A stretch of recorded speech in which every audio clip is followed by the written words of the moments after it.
วัดปูคำตาเนาะเป็นกำลังสั่งเจดีย์ขึ้นมาชั้น2กับ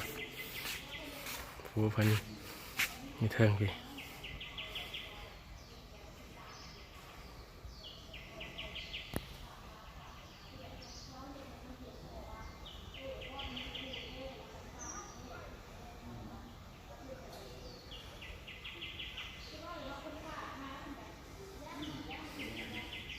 เห็นไหมอยู่ชั้น3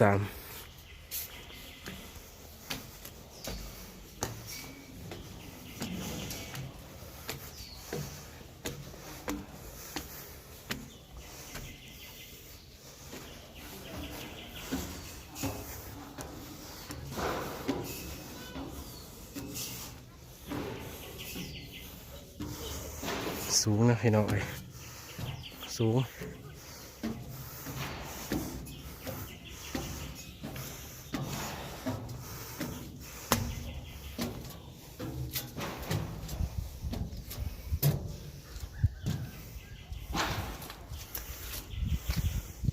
ยังก่อสร้างอยู่ในระหว่างการก่อสร้างเนาะยังบ่แล้วเถอะสูงพี่น้องธรรมศาสตร์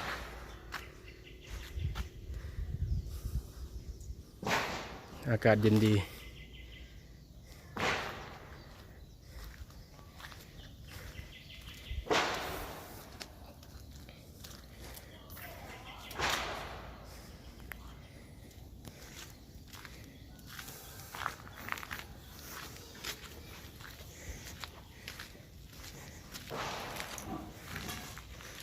แม่น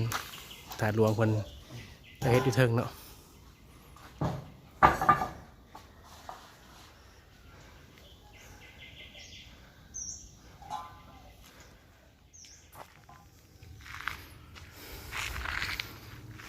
ถาดหลวงมัน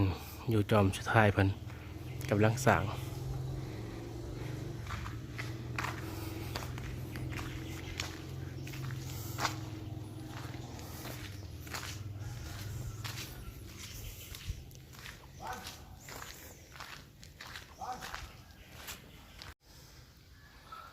มาบัดนี้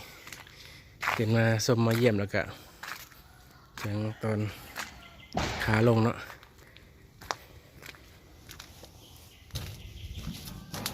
สูงสั้น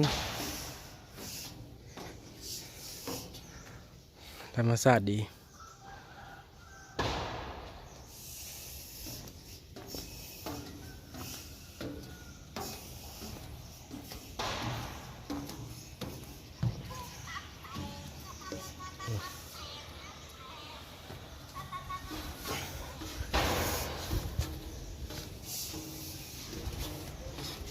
สูงแล้วก็สั้น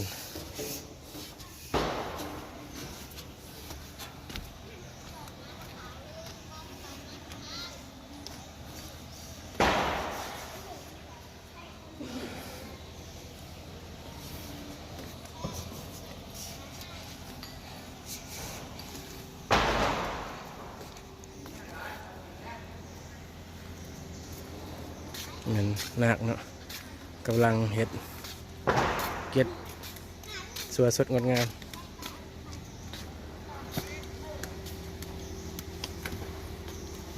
ถ่ายรูปเหรอหลวงปู่ มาหาหลวงปู่กลับแล้วเด้งามฝีมือปานิชพี่น้องงามหลายงามหลาย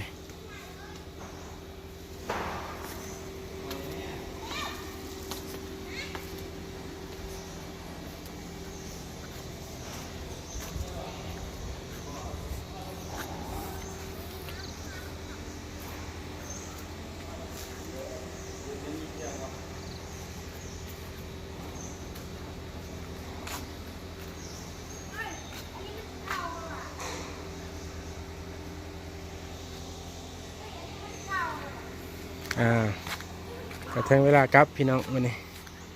ขอบใจได้สำหรับการชมและการติดตามวัดป่าดงเพิงบ้านดงบองเนาะวัดป่า